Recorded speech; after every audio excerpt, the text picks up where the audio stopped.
तो हेलो बच्चों, आज हमारा लेक्चर होने वाला है लेक्चर नंबर 2। ये किस चैप्टर से होने वाला है? Acid base salt, class 10th का वीडियो होने वाला है।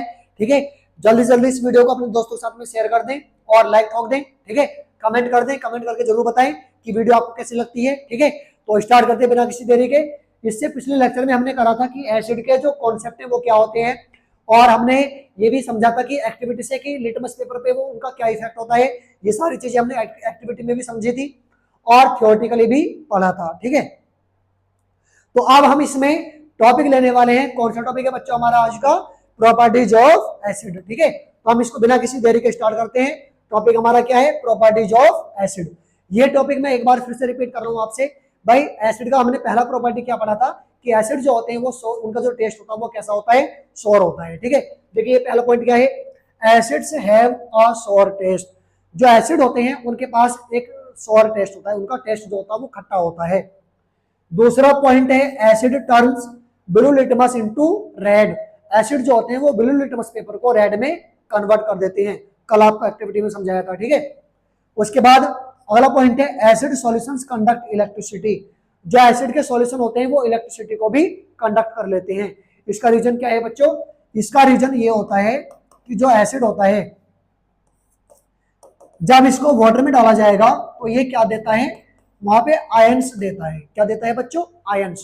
और जिनके पास में आयंस होते हैं ना वो गुड कंडक्टर होते हैं इलेक्ट्रिसिटी के। ठीक है, तो इस वजह से एसिड जो होते हैं वो भी क्या कर लेते हैं?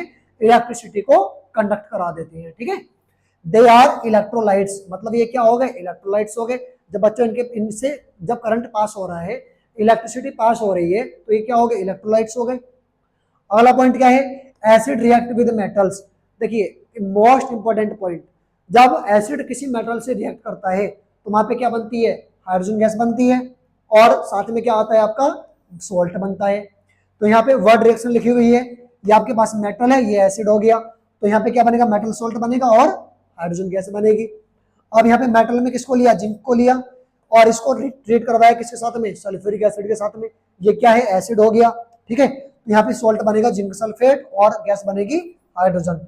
इसका आप एक एग्जांपल और ले सकते हैं, जैसे सपोज दैट हमारे पास में मेटल है एल्यूमिनियम, इसको आपने डाला है Cl में, तो यहाँ से क्या बनेगा?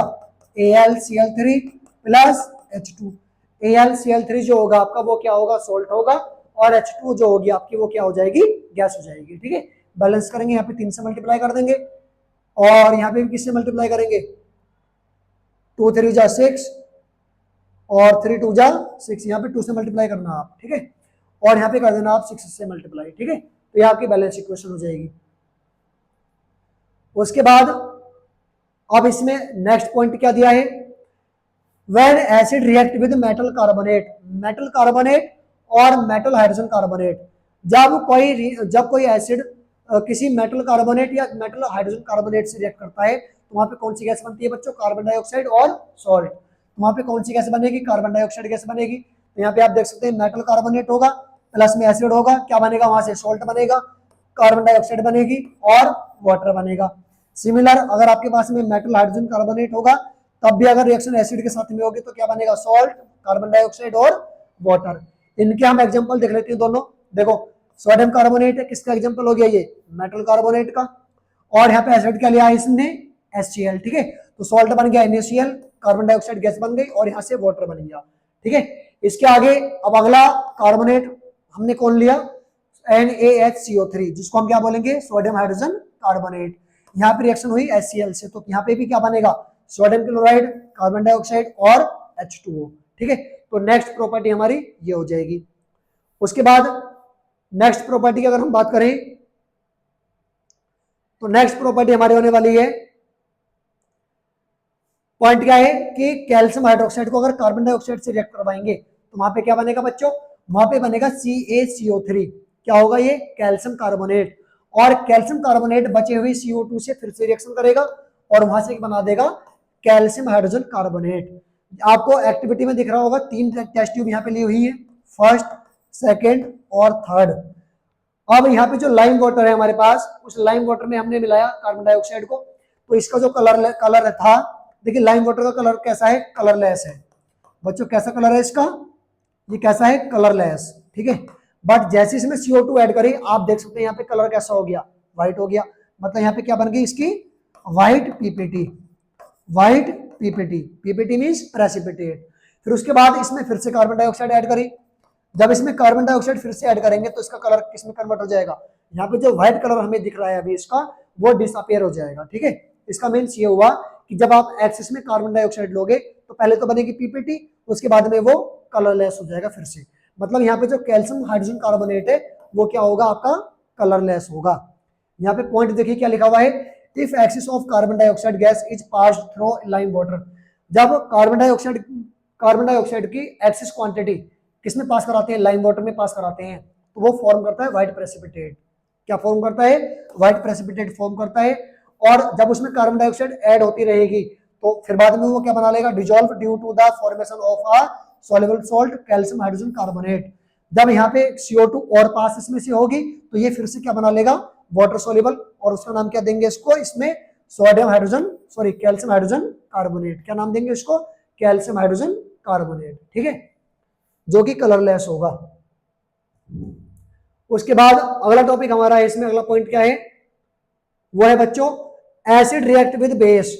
जब एसिड बेस से रिएक्ट करेगा तो वहां पे क्या बनेगा, सॉल्ट बनेगा और वाटर बनेगा, और इस रिएक्शन को हम नाम देंगे न्यूट्रलाइजेशन रिएक्शन। क्या नाम देंगे बच्चों, न्यूट्रलाइजेशन रिएक्शन। ठीक है, तो यहाँ पे हमारे पास में एसिड का एक रिएक्शन दी हुई है, वर्ड रिएक्शन है, यहाँ पे कोई एसिड है, यहाँ पर कोई बेस लिया तो क्या बनेगा, यहाँ से सॉल्ट और वाटर, और देखिए इसमें क्या फॉर्म हुआ, सॉल्ट फॉर्म हुआ, दैट मीन्स ये क्या है, एक न्यूट्रल कंपाउंड है बच्चों, क्या है ये, एक न्यूट्रल कंपाउंड, तो इसलिए इस रिएक्शन को नाम दिया जाता है न्यूट्रलाइजेशन रिएक्शन। क्या नाम दिया जाता है बच्चों, न्यूट्रलाइजेशन रिएक्शन। ठीक है, और आपको एक वर्ड दिख रहा होगा यहाँ पे एल्कली। एल्कली क्या होता है बच्चों, एल्कली होते हैं वाटर सॉल्युबल बेस। क्या होते हैं बच्चों, ये वाटर सॉल्युबल बेस।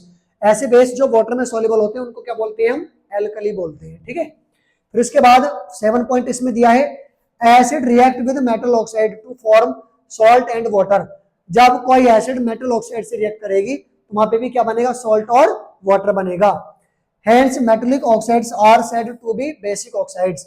इसका इन्होंने ये बोला कि मेटेलिक ऑक्साइड जो होते हैं वो क्या होते हैं, बेसिक ऑक्साइड्स होते हैं। ठीक है, तो यहाँ पे आपने देख लिया ना, यहाँ पे भाई एसिड और बेस क्या बना रहे थे, सॉल्ट और वाटर, और यहाँ पे मेटेलिक ऑक्साइड क्या बना रहा है, ये सॉल्ट और वाटर, तो सेम प्रोडक्ट हो गया नहीं हो गया। तो भाई मेटेलिक ऑक्साइड किस नेचर का हो गया, बेसिक नेचर का हो गया, सही है।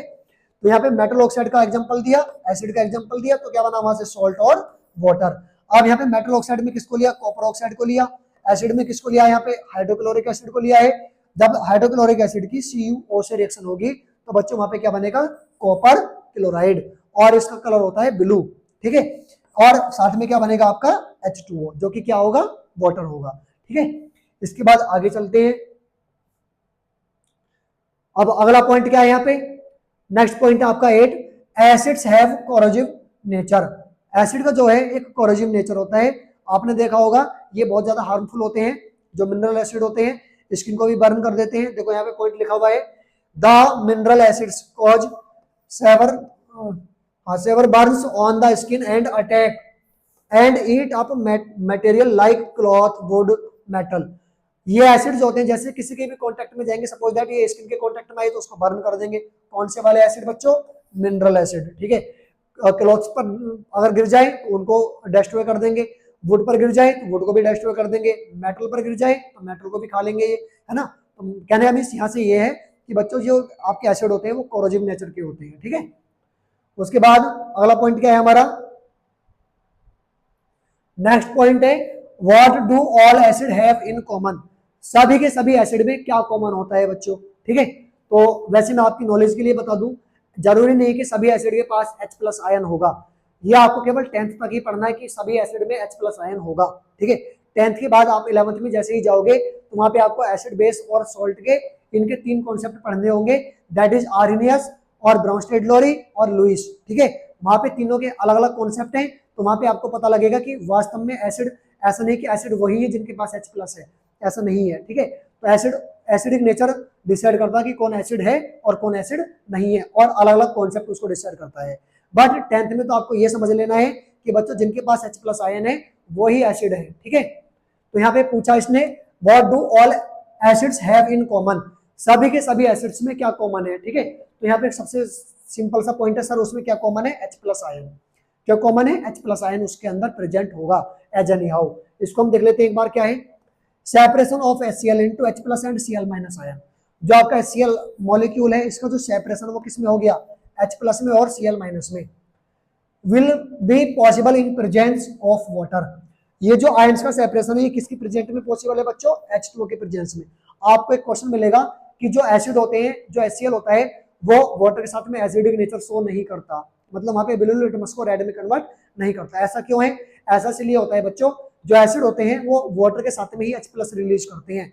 अगर वाटर नहीं होगा तो वहां पे वो H प्लस को रिलीज नहीं करेंगे। और ये जो H प्लस आयन होता है ये कभी भी फ्री स्टेट में नहीं होता, ये हमेशा वाटर में सॉल्युबल होता है, वाटर में मिला हुआ होता है, जिसको हम क्या बोलते हैं, हाइड्रोनियम आयन। तो इसको हम समझने वाले हैं अब आगे। तो इसका मीन्स क्या हुआ कि separation of HCl into H plus and Cl minus, मतलब HCl का जो सेपरेशन है H प्लस में और Cl माइनस में वो तभी पॉसिबल है किसकी प्रेजेंस में, वाटर की प्रेजेंस में। और इस प्रोसेस को क्या कहेंगे बच्चों हम, आयोनाइजेशन, क्योंकि इसमें क्या बन रहे हैं, आयंस बन रहे हैं, ठीक है। और अब जो आयन हमारे पास H प्लस बना, ये H प्लस वाटर के साथ में ऐड होगा और क्या बना लेगा, H3O प्लस। अब इसमें OP प्लस क्यों आया बच्चों, OP होते हैं दो इलेक्ट्रॉन पेयर। अगर आप स्ट्रक्चर देखोगे H2O की तो उसमें O के पास दो लोन पेयर इलेक्ट्रॉन होते हैं, तो ऑक्सीजन जो है अपना एक लोन पेयर इलेक्ट्रॉन दे देगा किसको, H प्लस को, और बना लेगा H3O प्लस। तो ये प्लस जो चार्ज जो आया वो O पे आया, ठीक है। तो यहाँ से क्या बना लेगा बच्चों, ये हाइड्रोनियम आयन, क्या बना लेगा, हाइड्रोनियम आयन। आगे देखते हैं क्या बोला इसने, this happens because H plus ions are not stable. ये इसलिए हुआ क्योंकि H प्लस आयन जो होते हैं वो स्टेबल नहीं होते, ठीक है, वो अनस्टेबल होते हैं। अब यहाँ पे एक एक्टिविटी दी हुई है, एक्टिविटी में क्या बोला इन्होंने, बोला to investigate whether all the compounds containing hydrogen are acids.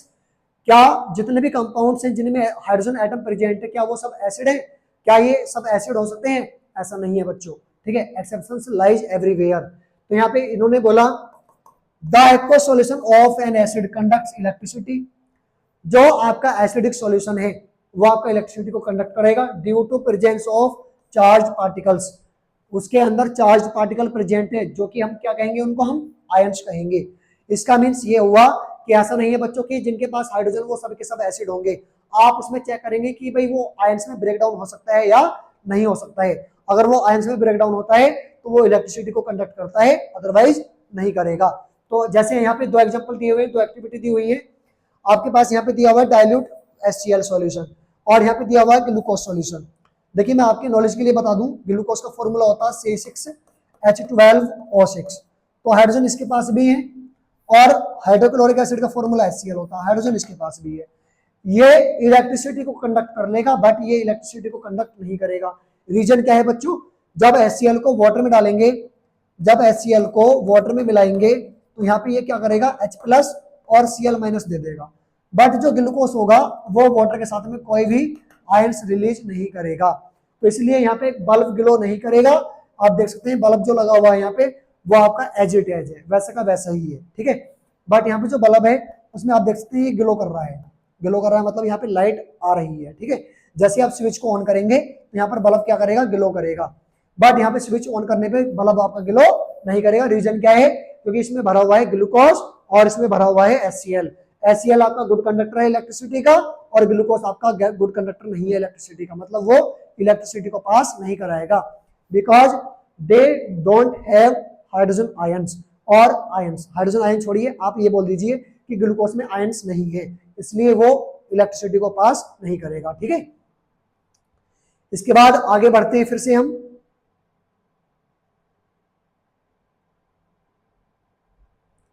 यहाँ पे इसने बोला acid do not show acidic behaviour in the absence of water. Point important है, यहां से क्वेश्चन बन सकता है acid do not show acidic behaviour in the presence of water. आप वाई करके इसका क्वेश्चन बना देंगे, ठीक है। तो क्वेश्चन बन गया, आंसर क्या होगा इसका, आंसर सिंपल सा पॉइंट है बच्चों, एसिड जो होते हैं केवल वो वाटर के साथ में ही एसिडिक नेचर शो करते हैं, ठीक है। तो इसने बोला acid do not show acidic behaviour in the absence of water. Sir वहां पे H प्लस आयन रिलीज नहीं करेगा इसलिए, ठीक है। तो डेफिनेशन क्या है इसकी समझ लीजिए, ये क्या है इसका सॉल्यूशन होने वाला है। In absence of water a substance will not form hydrogen ions, कोई भी सब्सटेंस है वो हाइड्रोजन आयन फॉर्म नहीं करेगा, and hence will not show it's acidic behaviour, और इसकी वजह से वो एसिडिक बिहेवियर भी शो नहीं करेगा।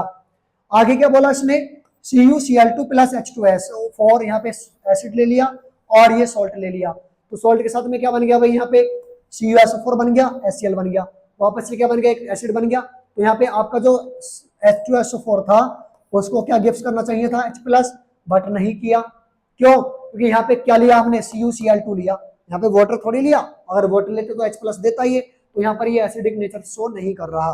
ठीक है, आगे बढ़ेंगे इसमें,